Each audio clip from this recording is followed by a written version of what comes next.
Hello students, good morning. बेटा आप सभी का एक बार फिर से स्वागत है आपके अपने यूट्यूब चैनल एस्कोसली एजुकेशन में। और बेटा आज हम कर रहे हैं हमारी 5वीं क्लास की परिवेश अध्ययन का चौथा चैप्टर, हौसलों की उड़ान।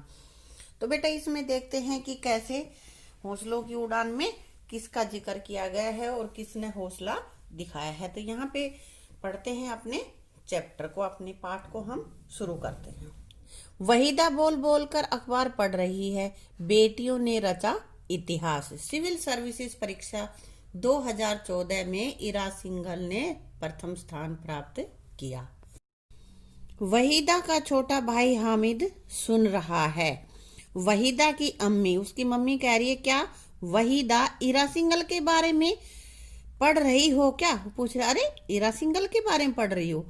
तो वहीदा कहती है, हाँ अम्मी, अखबार के इस साक्षात्कार में उन्होंने बताया मुझे रीढ़ की हड्डी यानी कि स्कोलियोसिस की समस्या जन्म से ही थी। 7-8 साल की उम्र से इसके कारण अधिक परेशानी आने लगी थी। मेरे हाथों व पैरों में भी समस्या थी। रीढ़ की हड्डी जैसे जैसे बढ़ती गई वैसे वैसे मुड़ती गई। इसके लिए ब्रेस यानी कि पेटी बांधी जाती, जिससे रीढ़ की हड्डी सीधी हो जाती है। इन समस्याओं के बावजूद मैंने कभी हार नहीं मानी। तो बेटा इरा सिंघल जो है उनको बचपन से ही रीढ़ की हड्डी में प्रॉब्लम थी। तो वो जो जो बड़ी होती चली गई, रीढ़ की हड्डी उम्र के अनुसार बड़ी हुई, तो उनकी रीढ़ की हड्डी ज्यादा मुड़ने लग गई। तो लगातार उनको बेल्ट बांधे रखनी पड़ती थी, हैं? लेकिन इतनी समस्याओं के बावजूद उसने पढ़ाई नहीं छोड़ी और हार नहीं मानी, पढ़ती ही रही। अम्मी कह रही है, पढ़ाई के साथ साथ इरा और भी कई शौक रखती है, जैसे डांस करना, एक्टिंग करना, थिएटर और यात्राएं करना। सिर्फ पढ़ना ही नहीं है, और भी उसके शौक हैं।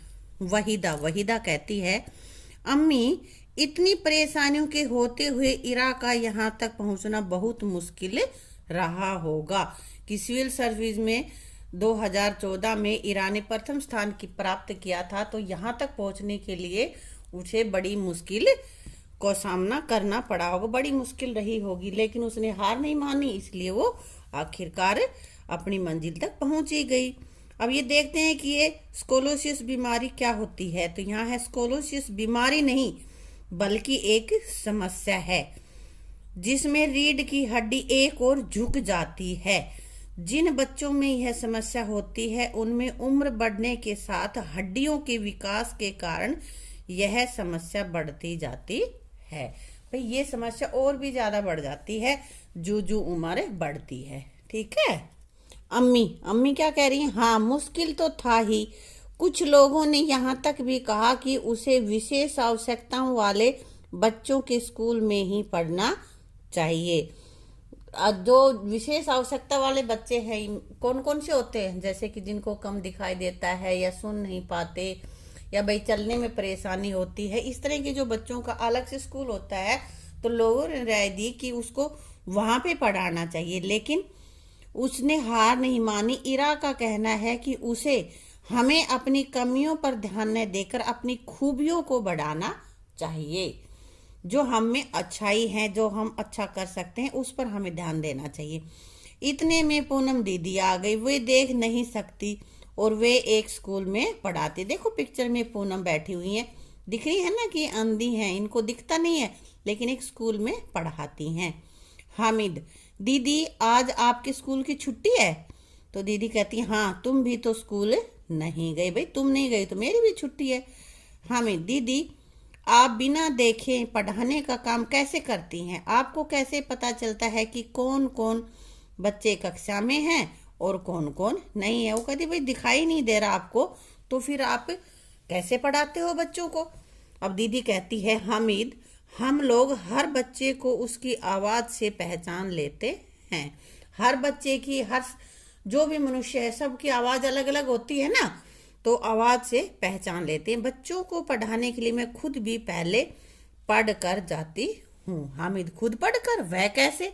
अब वो सोच रहा है कि भाई वो तो अंधी हैं तो वो कैसे पढ़ेंगी, लेकिन अब वो बताती हैं। दीदी क्या कह रही है, मैं ब्रेल लिपि से पढ़ती हूँ तथा ऑडियो कैसेट और कंप्यूटर में एक विशेष प्रकार के सॉफ्टवेयर से सुनकर अपने विषय की जानकारी करती हूँ। तो क्या बता रही हूँ कैसे पढ़ती हैं?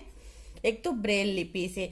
ब्रेल लिपि क्या होती है? जिसमें टटोल के उभरे हुए जो अक्षर होते हैं उनको हाथों से टटोल कर फिर पढ़ा जाता है कि भाई क्या क्या लिखा, उनके ऊपर से उंगली घुमा के, ठीक है। और एक ऑडियो, ऑडियो मतलब सुनकर, या कंप्यूटर में जो अलग तरह का एक सॉफ्टवेयर होता है उससे सुनकर अपने विषय की तैयारी करते जो उसे पढ़ाना है। वहीदा, दीदी आप अपने कॉलेज में भी प्रथम स्थान पर आती थी ना, आप ब्रेल से पढ़ तो लेती हैं पर परीक्षा कैसे देती है? वो कह रहे कि आप परीक्षा किस प्रकार से देती हो, एग्जाम कैसे देती हो? तो अब दीदी बताती है, परीक्षा में लिखने के लिए हमें एक लेखक साथ ले जाने की अनुमति होती है। लेखक कौन?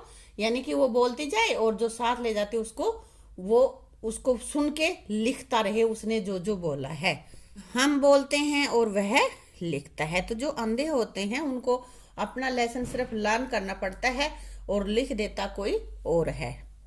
जो वो बोलते जाएंगे दूसरा लिखता जाएगा। हामिद, दीदी ब्रेल लिपि के बारे में कुछ बताओ ना। अब वो पूछ रहा है कि ब्रेल लिपि क्या होती है। अब दीदी बता रही हैं, लुई ब्रेल को इस लिपि का जनक कहा जाता है, यानी कि लुई ब्रेल ने इस लिपि का आविष्कार किया था। उनका जन्म 4 फरवरी 1809 में फ्रांस में हुआ था। बचपन में आंख में चोट लगने से वे आंखों की रोशनी खो बैठे, यानी कि बचपन में चोट लगी उनकी आंखों में और उनको दिखना बंद हो गया।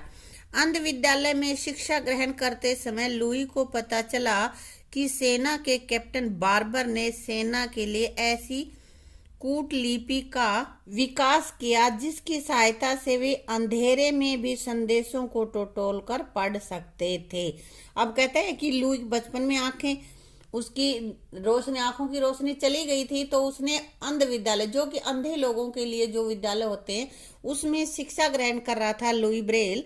तब उसने ये पढ़ा कि भाई एक जो सेना के कैप्टन बार्बर है उन्होंने ऐसी कूटलिपि तैयार की है कि उसमें सैनिक अंधेरे में टटोल कर भी पढ़ सकते हैं कि क्या कहा गया है। लुई 8 वर्ष के कठोर परिश्रम के बाद 6 बिंदुओं वाली लिपि बनाने में सफल हुए। फिर उसने एक लिपि बनाई और इस लिपि को ही ब्रेल लिपि के नाम से जाना गया। देखो ये बना रखा है यहाँ पे, इसमें यहाँ टटोल टटोल के पढ़ते हैं, ठीक है। अब आगे देखते हैं ब्रेल लिपि होती क्या है। ब्रेल लिपि, ब्रेल लिपि के 6 बिंदुओं को उसके सामने लिखे अक्षरों या अंकों द्वारा जाना जाता है। इस लिपि में इन्हीं 6 बिंदुओं से वर्णों की आकृतियों का निर्माण किया जाता है। स्केल पर कुछ चौरस खिड़कियां बनी होती हैं। इन खिड़कियों में लाइन से कटावदार 6 बिंदु बने होते। देखो ये वाले इस तरह से 6 का ग्रुप बना रखा है ना। एक नुकीली कलम यानी कि स्टाइल्स से स्केल की खिड़कियों में बने कटावदार बिंदुओं से कागज पर छेद करके लिखा जाता है। कागज के उल्टे तरफ उभरे हुए छेदों को शब्दों के रूप में छूकर पढ़ा जाता है। एक तरफ से जब सुई, ये देखो नुकीली सी रही ना, इसको जब हम यूं चबोएंगे तो दूसरी तरफ उभरा हुआ भाग हो जाता है ना, और फिर उसको टटोल के पढ़ते हैं भाई इससे बी बना है, सी बना है, क्या बना है। देखो यहाँ पे ये बना भी रखा है इन्होंने।